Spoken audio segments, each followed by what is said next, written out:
Welcome back, guys, to the 17th episode of the Connect the Dots podcast. I'll keep this one brief because I know you're excited to hear who I've interviewed today, but let's just say he's an expert in homelessness.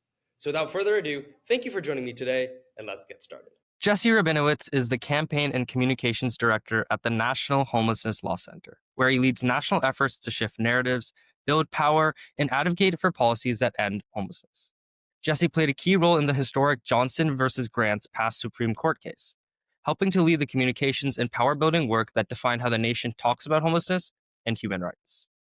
He also directs the Housing Not Handcuffs campaign, a national initiative uniting local, state, and federal partners to challenge laws that criminalize homelessness and to promote housing-based solutions. Before joining the Law Center, Jesse served as Senior Manager for Policy and Advocacy at Miriam's Kitchen, where he led a coalition that secured funding to end chronic homelessness for more than 6,000 people in Washington, D.C. A social worker by training and a strategic communicator by practice, Jesse holds a master's in social work from Howard University. He lives in DC with his spouse and child, and his work has been featured in the New York Times, Washington Post, and USA Today. Thank you so much for joining me today, Jesse Rabinowitz. It's great to be here. I want to start on the origins and your motivation for getting into this work. So what originally drew you to focus your career on homelessness and housing justice? Sure. Growing up, my mom used to help run the winter shelter out of our synagogue. And from a young age, she would take me there to volunteer. And I remember one day I was probably 5 years old and I'm sure, being obnoxious in the kitchen. And she told me just to go out into the main room where everyone was and talk to people. So from a really young age, I just learned that people experiencing homelessness were people and had the same wants and needs as everyone else, the desire and want and need to be safe, to have a place to live, and to be in community. Fast forward, I went to school outside of DC in College Park, Maryland, and would come into DC and do touristy things, and was always amazed and angered by the fact that there were people sleeping outside right near the White House. And that sense of rage and anger really drove a career rooted in making sure that everyone has access to the housing they need. And you've described yourself as both a relationship builder and a systems changer. How did these two approaches intersect in your life? It's a great question. I mean, all systems are made up of people, and all people change the way that I know how to make changes in relationship with people. So I think that a system is really just a connection of people, and when you build relationships with people, you can change them, and through them change the system, and then change the world. And focusing on your education, how did your training in social work at Howard University shape the way you approach advocacy and communication? I think in social work education, there's this harmful myth choice that people often have to make where they choose to either focus on individuals or focus on systems. And I think that is an incorrect choice that people have to make. In order to be a good advocate, you have to know how people work. And in order to know how people work, you have to know how to change the system because, again, everything is connected. So my time at Howard really helped me understand how mental health works, how therapy works, and more of the biological and sociological and social underpinnings of human behavior that I now use in my day-to-day work. I now want to fast forward a bit to your time at the Law Center and the Supreme Court case. And so you led communications for the Johnson versus Grants past Supreme Court case. Can you walk us through what that case was about and why was it so historic? This court case was about if cities like Grants Pass in Oregon can arrest or ticket people for sleeping outside, even when they have nowhere else to go. In Grants Pass, people are being given a ticket for wrapping themselves up in a blanket or even balling up their sweatshirt and putting it under their head. This case, unfortunately, showed that the Supreme Court does not believe that people sleeping outside are guaranteed protections under the Constitution's protection against cruel and unusual punishment. And since the case's decision about 16 months ago, we have seen over 260 cities pass laws that make it a crime to sleep outside, which is exactly what we knew would happen. We need our politicians to focus on the actual solutions to homelessness, like housing and support, not passing these backwards regressive laws that fine people or ticket people or arrest people for sleeping outside in a country that has no affordable housing. And during your time when you led communications for the case, what were some of the biggest challenges in commuting the, really intense and just the sheer stakes of that case to both the public but also policymakers? Initially, the case, the way it was framed in the media, was about homeless encampments. And we did a ton of work to help people understand that it wasn't about homeless encampments. It was about the rights of people who can't afford rent, and did a ton of work to successfully connect homelessness with the rental crisis. We know that half of people across the country struggle to pay rent each month. 1 in 4 people worry about imminently becoming homeless, and 1 in 5 people 1 in 5 people spend all of their income on rent, which shows us that we have a housing system that doesn't work for most people, and actually is a housing system built for and by the ultra wealthy. So we use the Grants Pass case and the natural press attention that comes with the Supreme Court case to build power and support for housing, not handcuffs. And we saw in our polling that about 70 people across the country support housing, not handcuffs. So we have continued to use the momentum from that case to fight for real solutions to homelessness, like housing and support. And the Housing Not Handcuffs campaign that you were mentioning brings together diverse partners across the country. And so, how do you coordinate such a wide ranging coalition? Again, it comes back to relationship building. One of the best parts of my job is spending time talking to people and seeing what makes them interested in this work and finding ways for them to plug in and stay involved. We know that we need to build political power and to build people power to defeat this billionaire-backed anti-criminalization push that started on the state level, went to the Supreme Court, and is now influencing the White House. But we know fundamentally that organized people can and will beat that organized money, but we have to get organized. So we work with city, state, local partners, and national partners all across the country who are working on any issue that touches homelessness with affordable housing crisis, to help people recognize that homelessness is the most visible manifestation of our broken economy and of our broken housing system, and that in order to achieve housing justice, we have to solve homelessness. And what sort of strategies, whether they be through the media or just through on the ground work, have proven most effective in shifting public opinion away from criminalization, which we had seen in the Grants Pass case, toward compassion and housing that you see more in the housing not handcuffs case? I think the biggest tool we have in our toolbox is storytelling, really telling both the harms of criminalization and lifting up the solutions to homelessness. Hearing from people who have gotten housed through a housing first approach shows that we know how to solve homelessness, and making it clear to folks that there just are not enough resources to go around. As we speak, the Trump administration is floating policy changes that would force about 170,000 people back into homelessness. That is not a solution to solve homelessness. That's a solution to make homelessness worse. And so we do a lot of storytelling. We do a lot of writing, emails, social media, really anything that we can do to get our message in front of as many eyeballs as possible. And out of those stories, what have been some powerful success stories or moments of impact from the campaign that have really stuck? I think one of the more impactful things we did took place in Deschutes, Oregon, where in May, about 200 people were evicted by the Trump administration from the Deschutes National Forest. And we worked with our partners there, with local service providers and folks who actually lived in the forest, to film videos of people prior to the eviction. And I think the 3 videos that we were able to publish got more than 2 million views, to really showed the fact that nobody wants to live outside. People are living outside because they can't afford rent, and really showed the destabilizing impact of forced encampment closures. And why do you think there's such a gap right now between the current public narrative about housing, which may be slightly more, you know, towards that they should be in handcuffs, or basically not, the positive outlook that we are trying to strive for, versus, the sort of ideal where we get housing for any. I think people have been sold a false bill of goods that homelessness is a choice and that people are choosing to sleep outside. But when most people realize that all of us, or I won't say all of us, but many of us, are closer to living outside than we are to being an Elon Musk type billionaire, people start to see how the system is rigged. and how solving homelessness is an integral step in not only addressing the housing crisis, but in building healthy, safe, and vibrant communities. And how can advocates and everyday citizens help reframe the public conversation around homelessness in their own communities? I love that question. So I always tell people that even though it's an awful place to spend time, a lot of good can happen on sites like Nextdoor and Facebook.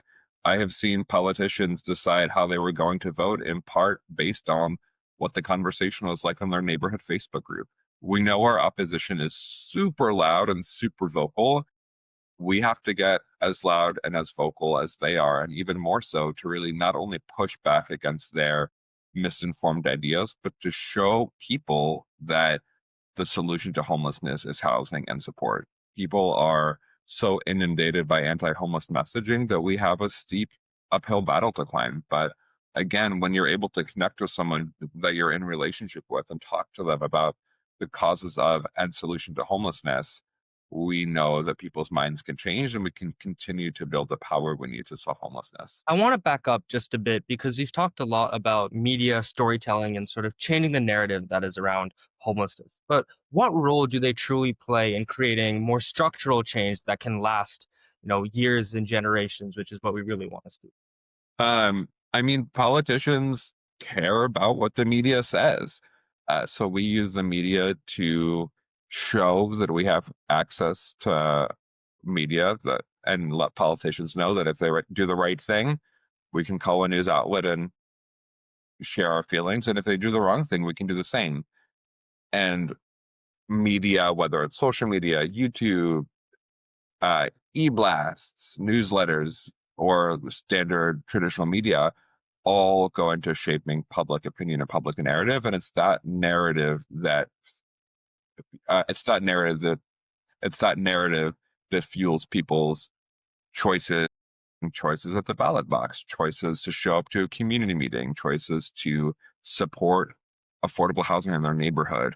We are creating the groundswell of support needed to show elected officials all across the country that more and more people recognize that our housing system is broken and we need to build a housing system where everyone, regardless of where they come from, what they look like, or what they do, has a safe place to live. And before your current work at the National Homelessness Law Center, you were at Miriam's Kitchen and you helped secure funding to end chronic homelessness for over 6,000 people.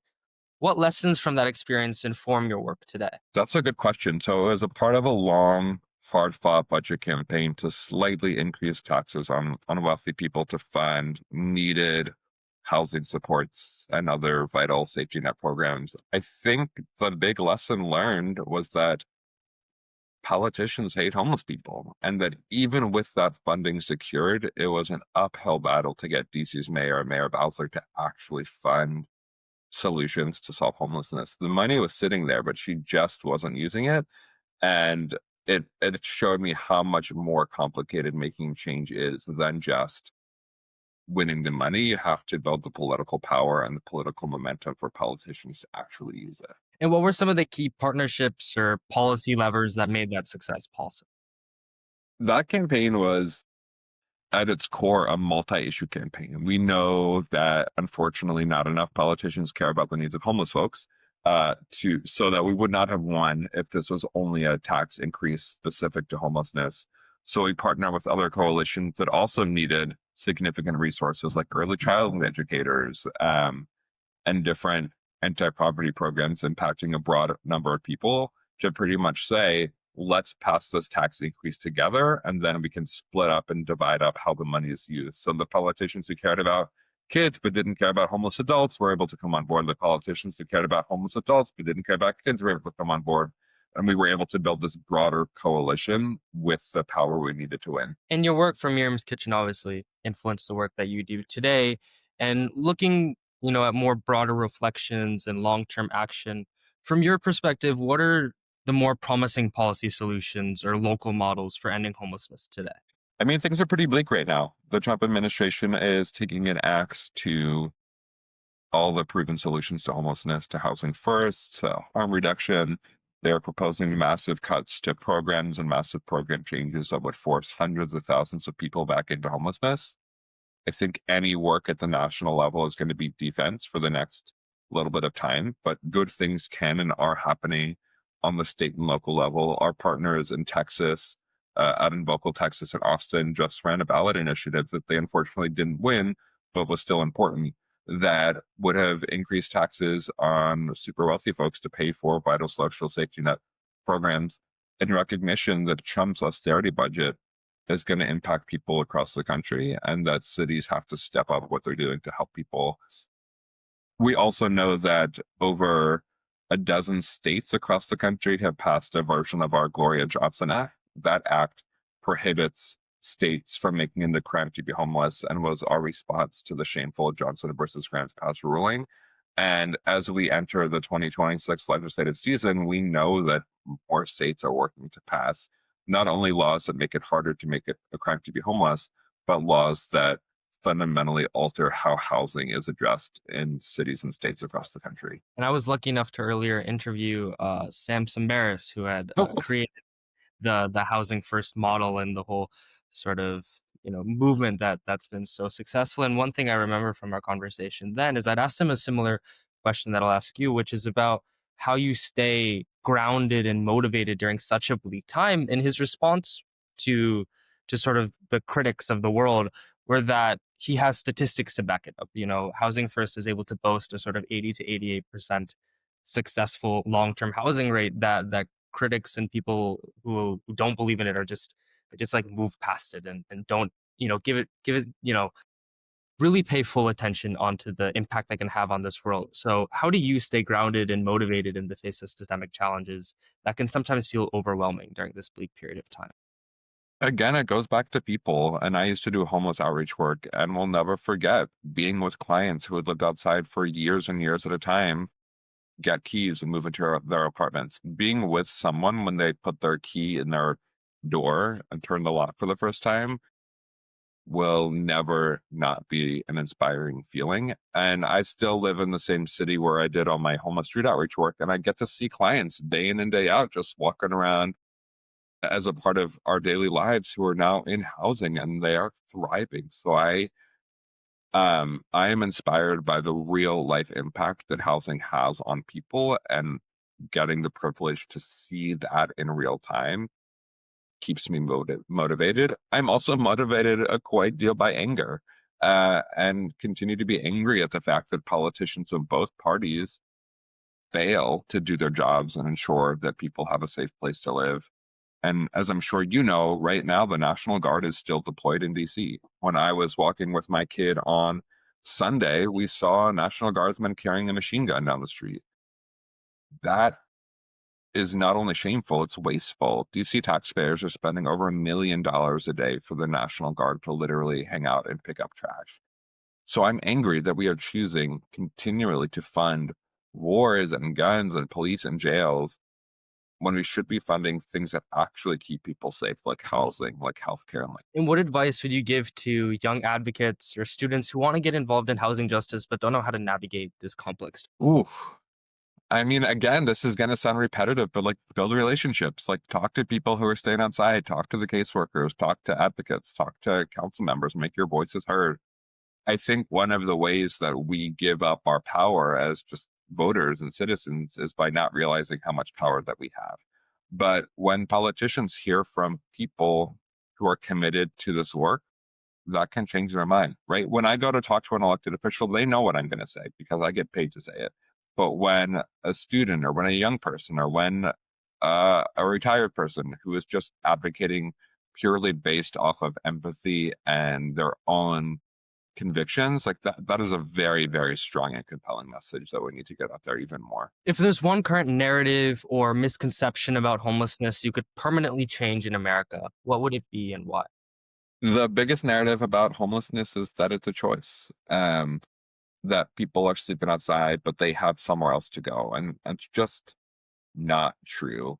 And so much of the anti-homeless policies and laws that we're seeing are really inspired by this idea that if you make homelessness hard enough, people will choose something else. But there is nothing else. People are sleeping outside because they have exhausted all of their other options, and nobody would sleep outside if they didn't have to.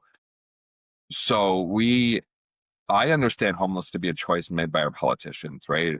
They choose homelessness every time they fail to fund housing, every time they pass an anti-homeless law, every time they fail to do their jobs and ensure that everybody has a place to live. So it is a choice, but it's not made by individuals experiencing homelessness. It's made by politicians who would rather demonize and blame people who have no choice but to live outside instead of doing their jobs and making sure everyone has a safe place to live. And one part about the housing first method that I was really inspired by when I was talking with Sam was how it's guaranteed housing, but that's not it. It's housing plus sort of voluntary sustainable support. And during our conversation, he was talking about the psychological impacts of housing, how that helps your decision making abilities because you're no longer in that sort of fight or flight, just striving to solely survive mode. And I wanted to ask you, why do you believe that, or what would you say rather, to the people who think just giving housing is either not enough, or just giving housing isn't worth it because they would rather have people go through sort of centers where they people can get cured for substance abuse or any other whole host of issues that they may be facing. I had a dear friend who did try to make housing last work.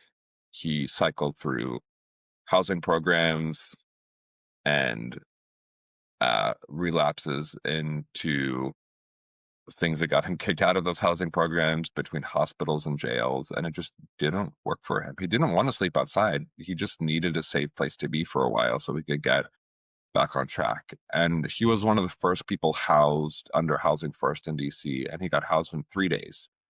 And he stayed housed for a long time until he was actually tragically killed in a car crash. But he, when he was homeless, he had developed really bad COPD and really bad asthma and had a hard time breathing. He also contracted HIV/AIDS. He got his head bashed in, all sorts of awful traumas. And after he got housed, he got his health back on track. His viral load became undetectable.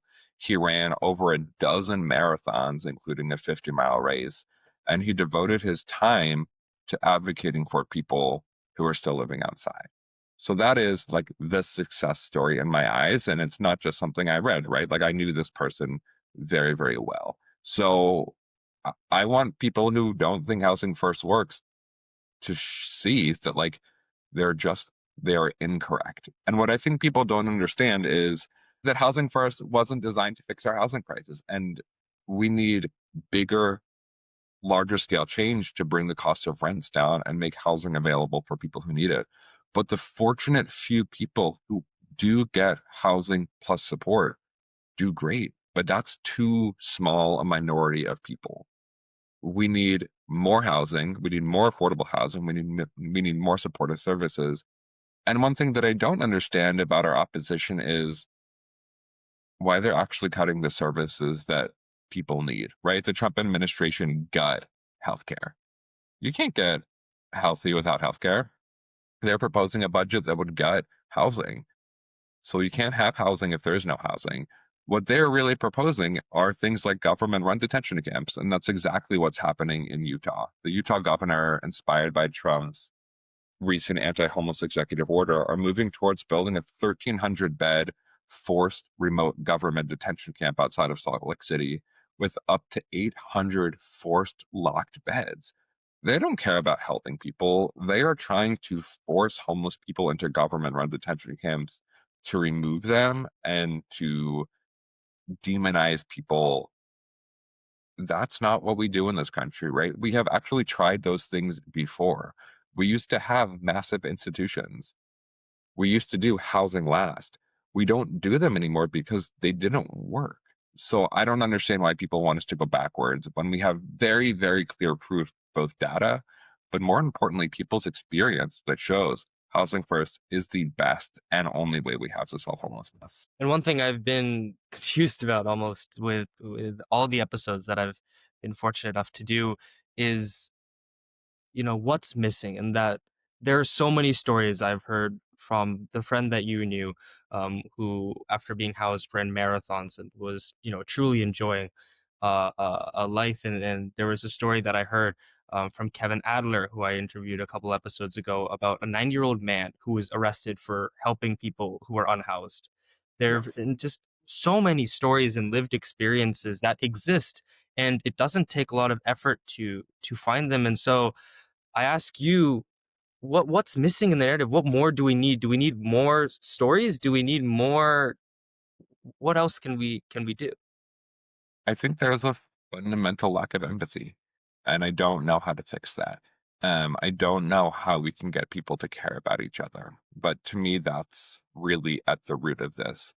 What I do feel, what gives me some hope is a growing recognition that our housing system just isn't working for most people. And in some polling we did around the Grants Pass case, we saw that more people than ever recognize that homelessness is caused by systems and not by individual choices, because more and more people know someone in their life who has been homeless or they've been homeless themselves.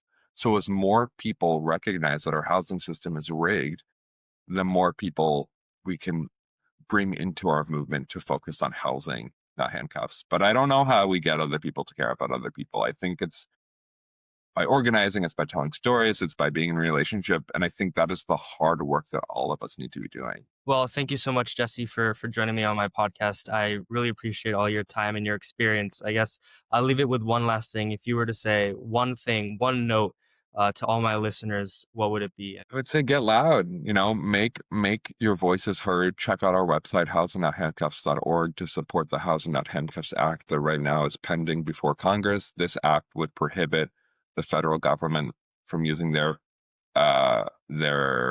police and their staff to treat it as a crime to be homeless, as Donald Trump is and is threatening to take over even more cities across the country.